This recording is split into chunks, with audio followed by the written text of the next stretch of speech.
Welcome back to Mock the Mock, where we take a look at someone else's mock draft and I mock it, give you my views, thoughts, and opinions. We got a great one for you today as we're going to CBS because they have the most fun mock drafts. Not Ryan Wilson. Haven't done a Ryan Wilson mock in quite a long time, but it's Chris Trapasso. But what's crack-a-lackin'? It's your boy Broshmo. Just in case you did not know, so go ahead, become bro and subscribe. Leave this video a thumbs up if you enjoy the content. As always, please let me know what you think in the comment section below, where we have that nice, beautiful football discourse. Holy moly, we got a trade. All right, so we got a Justin Fields trade. Keep in mind with these mock draft videos, if they're articles, I don't read them beforehand. You know, so you're getting my raw reaction. Unless it's a video, because video, yeah, of course I gotta watch that beforehand because I don't want to butcher their analysis. But we got Justin Fields going to the Las Vegas Raiders along with a 6th-round pick in 2025. The Bears will get the 3rd overall pick, so pick 74, along with a conditional 3rd-round pick in next year's draft. So that becomes a 2nd-round pick if Fields plays 75% of the snaps in 2024. I do think we're probably going to see a conditional draft pick involved in the Justin Fields trade if they move him, of course. But now Raiders, they don't need a quarterback, and the Bears, I imagine, are going to draft probably Caleb Williams. It could be Drake May. It really could. Let's go ahead and see who it is. It is in fact Caleb Williams. So he is now the franchise quarterback for the Chicago Bears. They're going to reset that rookie contract. And yeah, they're going to try to build around him. We'll see what they do at pick 5. But this is the route that I think they should go. New England Patriots, they're going to be taking, Drake May. That's no surprise. Listen, the first 3 picks, if the Bears go quarterback, the first 3 picks are, a lot of people are going to project it quarterback, wide receiver, because Arizona picks next. But Patriots, they need to get a franchise guy. Drake May, sitting there at 2. Send it. Now, Arizona Cardinals, go ahead and select Marvin Harrison Jr., and they do. I mean, to be fair, shout out. There's already been the Justin Fields trade in this mock. Maybe there are other trades. We shall see. I don't think there will be, but maybe there are. Well, again, might be surprised. But top prospect in this class, Marvin Harrison Jr. If you're the Cardinals, you're just going to sit there and you're going to be like, yes. If something funky happens at 1 or at 2, then you're probably going to want to move out of that spot because that means one of the quarterbacks is on the board. And unless you want to take a quarterback, depending on how you feel about Kyler Murray and whatnot, you're probably going to get a decent haul trading out of that spot. And it's just very lucrative for the Cardinals. It gives them already more draft capital to work with in this draft class, so they could probably maneuver the draft however they see fit at that point. So it just opens up options. But yeah, let's go ahead and get this sucker started with the Washington Commanders. They're going to be taking Olu Fashanu.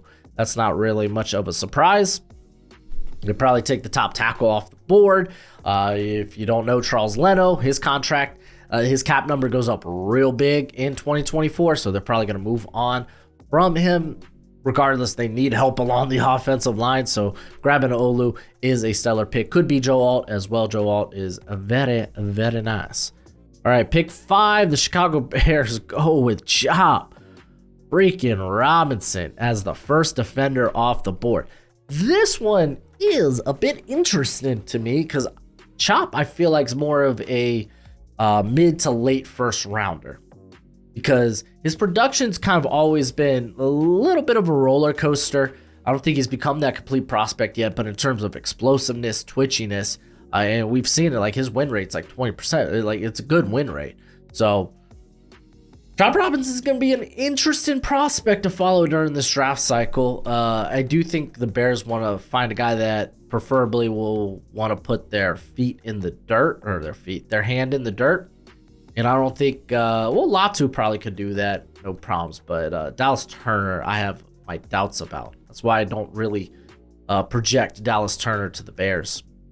At pick 6, the New York Giants go with the Heisman Trophy winner, Jaden Daniels. Listen, man, Daniel Jones, get him out of there. Get him out of there. The teams actually looked much better with Tommy DeVito, but I digress. I think the Giants, they should use this offseason to really acquire some veteran assets along the offensive line to just creep closer back to average. Right now, their offensive line's just kind of dog water. I don't think, unless you have to, like, I don't like the idea of throwing more draft, like, or at least more rookies at the problem. I don't think that'll really help. But I mean, if you get a shot at Joe Alt, Olufashanyu, I'm willing to hear that out. But they go with quarterback 3 in this class. Listen, I know you love the NFL draft as much as I do, and you're gonna want a nice hefty watch list of players during this college football season. Well, go ahead, check out my draft guide. You can purchase it for only $30 by Venmoing or PayPaling me. Links in the description. It's a one-time payment and you get it for this whole draft cycle and forever and always. Technically, it's a Google spreadsheet. So send me your email when you send the payment. I'll get you hooked up. You will see my current prospect rankings and big board, my full evals. And guess what? It updates throughout the whole draft cycle. So it's a great purchase and it's a great way to support the channel. All right, pick 7, the New York Football Jets go with Joe Alt. So now tackle 1, tackle 2 are off the board. The Jets are tackles kind of the easiest position to project for the Jets. So no surprise here. Let's see where Brock Bowers goes because the Chargers pick is now on the clock. We got Malik Neighbors still on the board. And obviously Brock Bowers. I don't think Chargers go receiver. They don't go tight end either. Son of a gun. Pick 8. Chargers, they take Jerzon Newton. I love Jerzon Newton. Where he ends up going, man, his draft projections all over the place. Anywhere from, oh, this guy is a top 10 pick to, nah, he's probably an early to mid second rounder just because he's a bit undersized. I think he's shown he's a phenomenal run defender, and I don't think size will be an issue for him at the next level. Apparently in this, Trapasso thinks the same, and he's taking him for the Chargers, which now begs the question, where will Brock Bowers go? Well, he's not going at pick 9 as the tight ends. They take Malik Neighbors. I kind of like that. You get a very fluid separator, a guy that can attack the field at all levels. Great after the catch. Just add in more weapons there for Will Levis. The offensive line desperately needs some help. I mean, I guess they could do that via free agency if they want. But Malik Neighbors is a nice pick here as well. I mean, do you really want to take OT3 at this point? Or do you take Malik Neighbors, who would probably be the first wide receiver off the board in really almost any other class? He is phenomenal like that. The Atlanta Falcons at pick 10. They're going to take Latu. They don't want to take quarterback 4. So they take one of the top pass rushers on the board. I like this pick. The Falcons their pass rush sucks. Pick 11. It's the Green Bay Packers. They go with Kool-Aid McKinstry. I think the Packers desperately probably need to address the corner position. They're just not healthy there, whether it's Eric Stokes or Jair Alexander. You've seen good things from Carrington Valentine, but I think you want to bring in more depth, more talent, more competition at one of the most volatile position in all of football. Las Vegas Raiders, remember, they have just acquired Justin Fields. They're on the clock here at pick 12, and they're taking Rome Odunze. So you're going to be having Odunze, you're going to have Jacoby Myers, you're going to have Fonte Adams, and that's just a sick wide receiver core now for Justin Fields. So I like that. I like first acquiring Justin Fields and then being like, okay, we're going to give you no excuses. We're going to surround you with a ton of playmakers. Have at it. I like this approach for the Raiders. Now they can address defense. At pick 13, the New Orleans Saints take Brock Bowers. This kind of feels like the floor for Bowers. I don't think he makes it too far out of the top 10. He's just too talented. The Saints are a tough team to draft for because it feels like they don't need a lot of things, but they kind of do. Like you look at left tackle, they haven't figured that out. You look at just parts along the offensive line, and they could definitely use a little bit more oomph there. You could talk about the edge position, but they go with tight end here, which I think is fine. You have Hill, but his contract is wild. I don't know what they're going to do with that. You can even say quarterback, but do you really want to take quarterback 4 at pick 13? I don't think so. All right. Denver Broncos, they're going to go with J.C. Latham here at pick 14. Interesting one. Latham could maybe play guard early if they want him to. I doubt that, though. I don't think they need to have guard early, or he could be a replacement for maybe they move Garrett Bowles, or a eventual replacement for Mike Gesicki. Wait, Mike McGlinchey. There we go. Gesicki, former Dolphin, now Patriot. But I'm a Dolphins fan, by the way, if you didn't know, by the Zach Thomas jersey. So, yeah, Broncos are another tough team to project for. They could go in a variety of different directions, and this is one of them. Pick 15. We got Cameron Kitchens. They're going safety Seahawks. So, yeah, the safety room probably needs a little rework. You probably want to get, like, Jamal Adams ain't going to be with this team next year. Quandre Diggs. Or can he be maybe a cap casualty potentially? So you go with Cam Kitchens, who maybe I like him a little bit better just because there's going to be questions about how good, like he's not a top tier athlete, but is he a high enough end athlete for the position? So you might like him more in like single high or quarters, but I think he'd be fine in a cover 3 team here. So a little high for Kitchens, but I ain't mad at it. But real quick, I gotta give a shout out to Walk the Mock. If you're unfamiliar with what Walk the Mock is, it is a draft simulator. You select a team and you draft for them. However, you're gonna be drafting against real life other people if you so choose so. Like we do live streams where I draft against you, the viewers, the chat, and we have a fun back and forth. However, you do need to be a premium member at Walk the Mock. It's pretty inexpensive, especially if you use promo code Broshmo, because that'll get you 20% off if you want to take part in our live streams. We're right now doing it once a week as we get to the new year, and after that, we're going to rev that sucker up as we get closer to the draft. So if you want to be a part of that, check it out. Remember, promo code Broshmo. Hey, Pittsburgh Steelers go with secondary, but they're going Kalen Keene. I don't see Kalen Keene as a first rounder anymore. I think he's probably day 2 at this point. Good chance he can return. It just hasn't been an ideal year for Kalen Keene. I mean, I get the idea of pairing him and reuniting him with Joey Porter Jr., just having that Penn State cornerback room, but this is just much too high for him, in my opinion.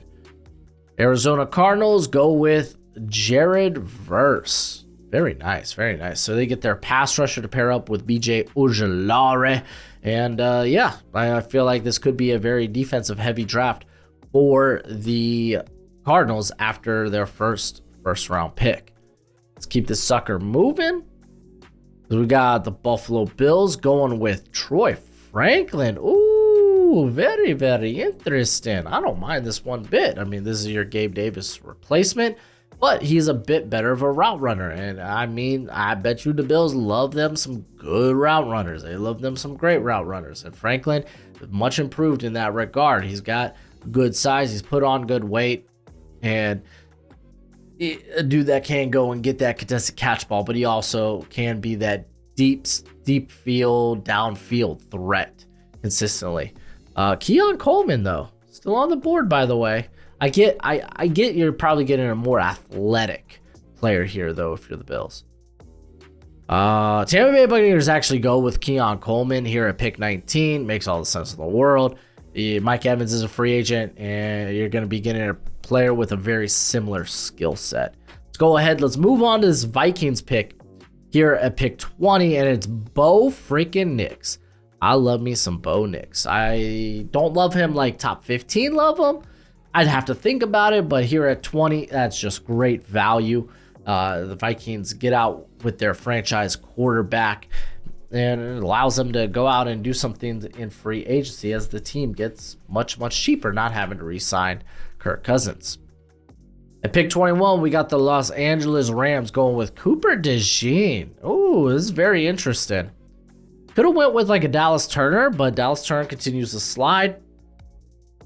You could talk about left tackle, but do you feel good about Mims moving over to the left side? Do you feel good about Fuaga moving over to the left side?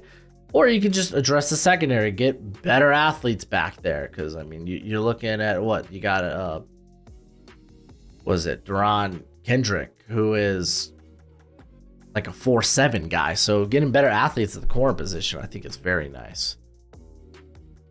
Whoa, Colts at pick 22 go Leonard Taylor. Ooh, this feels a little early, but I love Leonard Taylor. The tools are and the potential aren't a question. The production hasn't been great. To be fair, I don't think Miami has utilized him to his fullest. Now, let's take a look. While not quite as an eye-popping distributor as he was in 2022, Taylor is still strong, athletic, physical specimen of the defensive tackle who would represent the future inside for the Colts defensive front. So I don't mind this pick so much. As long as you're addressing that the defensive line, trying to get more pass rush in there so your corners aren't just sitting on an island for too long. I'm fine with it. Feels a little early for him, but I think he's going to blow up the combine and he's going to fly up boards. Pick 23, Jacksonville Jaguars go with Graham Barton. I don't know why I said it that way. Graham Barton. I think I was about to say Barnett. That's why I slow rolled it.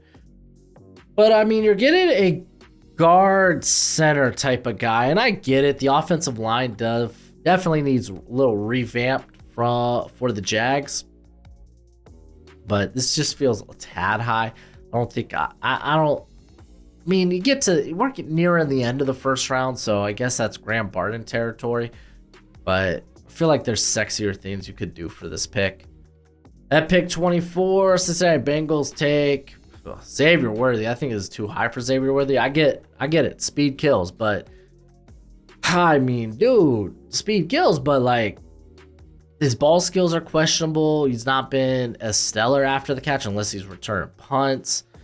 Just not the type of receiver I'm looking for. I mean, I get it. I feel better about this pick on day 2 because then it's like, okay, you got your Tyler Boyd replacement, but this is not a T. Higgins replacement whatsoever. Kansas City Chiefs. Oh, this is interesting. At pick 25, they go with Jordan Morgan. First off, absolute mark right here for Jordan Morgan. I love him. I guess you're getting him to be your left tackle of the future as you got Jawan Taylor there at right tackle. I think that's fine. I think that's okay. It's interesting that he goes ahead of a few guys like your Amarius Mims, your Talanisa Fuaga, but Mims could end up returning to school. Let's see if he's in this mock, and Fuaga plays on the right. You're not having a problem with right tackle. You have a problem with left tackle right now. Some people are like, oh, no, Jawan Taylor, yeah, no, we need to do something about that. He's been relatively all right this year. He really, really has. So, yeah, and knowing that it's a receiver deep class, receiver rich class, maybe you get a really good guy in the second round, and that might be okay. Houston Texans at pick 26, they go with Dallas Turner. The fall ends for Dallas Turner. You're going to be pairing him up with Will Anderson, and Jonathan Grenard having a really good year is a free agent. They would have to re-sign him. So we'll see what happens with that. But I mean, I don't hate it because of the value at this point. Pick 27, Detroit Lions take Terrion Arnold. So this is going to be ahead of Nate Wiggins. Man, Nate Wiggins is all over the place when it comes to his draft projection. But I don't think anyone's going to dispute the Lions should go with corner Arnold. He ticks a lot of boxes. Might need a little bit more polish. But I mean, I think he fits that Aaron Glenn system quite nice, a system that has become a bit more nuanced this season.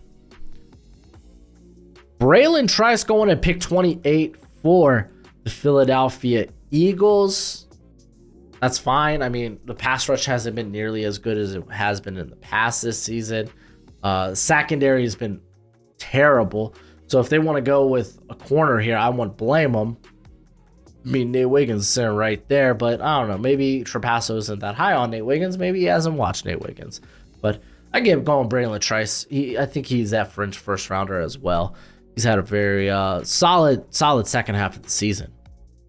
The Miami Dolphins are going with Talanoa Fuaga, and I mean, I don't love it unless he's coming in to play guard. I guess that would be my... Because I'm not sold that he could play left tackle. What are you going to move Austin Jackson there after he had a career year at right tackle? It's a little interesting. I mean, even then, I think you still have to move Fuaga to the left side because it's isn't it Robert Hunt that normally plays right guard for us, right? Let me just confirm that. I mean, he's been so hurt this season, but I can't remember off the top of the dome. Yeah, he's been playing right guard. I thought so. So, yeah, even then, you still probably, unless Robert Hunt doesn't re-sign, which what a catastrophe, man. He's probably been our best offensive lineman, not offensive player. Gotta be sure I say that. All right, pick 30. We got the Dallas Cowboys going with Edgerrin Cooper. So we get a linebacker up in here. I don't love it, but I don't mind it. I mean, I don't think there's a first-round linebacker in this class, but Edgerrin Cooper, man, he's a lengthy, very athletic linebacker who's had a very good year at his best working downhill. And I think that works. I think that kind of matches what probably Dallas would love to have at the linebacker position. As unfortunately, they've been a little banged up in that regard this year. San Francisco 49ers pick 31. They go with Xavier Leggett. Mamma mia, this is an interesting one. I get it. Like, the guy's got the yak ability. He gives you that speed, at least like straight line speed, size. He's also a nice contested catch monster. So I get it. I understand it. And you know what? I kind of like it, but I don't think it's necessary. Like Troy Fautanu, I think, would be a very stellar pick here for the Niners. I mean, if you really want Nate Wiggins, you can dip into the corner position. But again, I'm assuming Trapasso's just not that high on Wiggins. I think those are a couple of the other areas I would probably go. But I get it. Leggett's kind of a freak. And then the final pick in this draft, pick 32. We got Armarius Mims. Okay, Mims was being included in this mock. Going to the Baltimore Ravens. I get it. You know, Ronnie Stanley, he's often hurt. Morgan Moses playing good football, but up there in age. So if you want to get younger at the tackle position, I don't blame you. So like, yeah, you could get Mims, and honestly, you could probably develop him if you want, not have to throw him to the fire just yet, but he's a good fit. He's a good fit for the Ravens. He truly is. Let me make sure we just don't have a second round, or doesn't look like he does any of the football, like any of the NFL teams that don't have first round picks. But that's the mock draft. Very interesting one with the you got the Justin Fields trade, which I think I'm going to explore that next week. Like how much, like if Justin Fields gets moved, how that radically changes the team or the draft, and kind of look into what teams might be in the market for Justin Fields. But that's it for the video. Go ahead, do that YouTube thing. As always, until next time, you be easy, my friends. Later.